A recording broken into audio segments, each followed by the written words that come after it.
So as A producer എന്താണ് ഈ ഒരു സിനിമയെ കുറിച്ച് പറയാനായിട്ടുള്ളത്?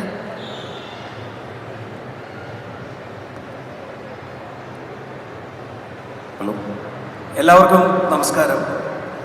ഒരുപാട് സന്തോഷം.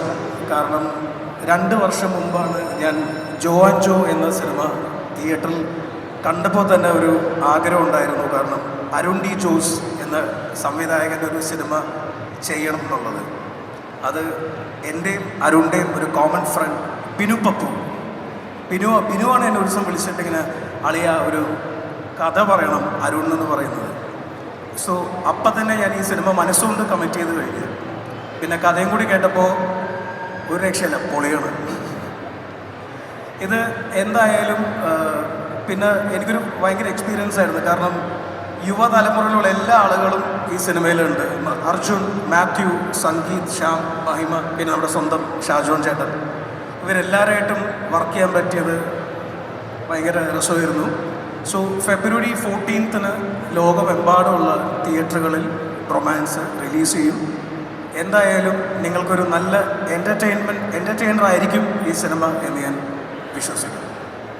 സാറ് പറഞ്ഞതുപോലെ എനിക്ക് തോന്നുന്നു ആഷിഖ് ഉസ്മാൻ പ്രൊഡക്ഷൻസിൻ്റെ പുതിയ സിനിമകളെല്ലാം യൂത്തിനെ ഫോക്കസ് ചെയ്തിട്ടുള്ള സിനിമകളാണ്. ബ്രോമാൻസ് അത് മാത്രമല്ല, കഴിഞ്ഞ ആഴ്ച ഞങ്ങൾക്ക് ചെറിയൊരു പോസ്റ്റർ കിട്ടിയായിരുന്നു, ഒരു first look poster of the movie തന്ത വൈബ്. അപ്പം ആ ഒരു സിനിമയെ കുറിച്ച് എന്തെങ്കിലും അപ്ഡേറ്റ് ഉണ്ടോ സർ? തന്ത വൈബ് മൂസിൻ പാരാരിയാണ് ഡയറക്റ്റ് ചെയ്യുന്നത്.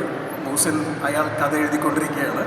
അതിൽ ടൊവിനോ മാത്രമല്ല, ഒരു ഗ്രൂപ്പ് ഓഫ് ആക്ടേഴ്സും ഉണ്ട്. അത് ഈ വർഷം ഷൂട്ട് തുടങ്ങാനുള്ള പ്ലാനിലാണ്. അതുപോലെ തന്നെ ഞങ്ങൾ എല്ലാവരും കാത്തിരിക്കുന്ന മറ്റൊരു സിനിമയാണ് ഓടും കുതിര ചാടും കുതിര, ഫഹദ് ഫാസിലിന്റെ. ആ സിനിമയെ കുറിച്ചും എന്തെങ്കിലും അപ്ഡേറ്റ് പറ്റുമെങ്കിൽ? ഷൂട്ടിംഗ് സ്റ്റാർട്ട് ചെയ്തു? ഇല്ല, അത് കുതിര ഓടിക്കൊണ്ടിരിക്കുകയാണ്. ഇപ്പോഴും ഓടുകയാണ്. ഇപ്പോഴും ബാംഗ്ലൂരിൽ ഏകദേശം 90 ദിവസമായിട്ട് ഓടിക്കൊണ്ടിരിക്കുകയാണ്. അത് ഇനിയും ഒരു 19 ദിവസം കൂടിയുണ്ട്. അത് May 16th അത് റിലീസ് ചെയ്യണമെന്നാണ് ഞാൻ ആഗ്രഹിക്കുന്നത്. Okay sir, thank you so much.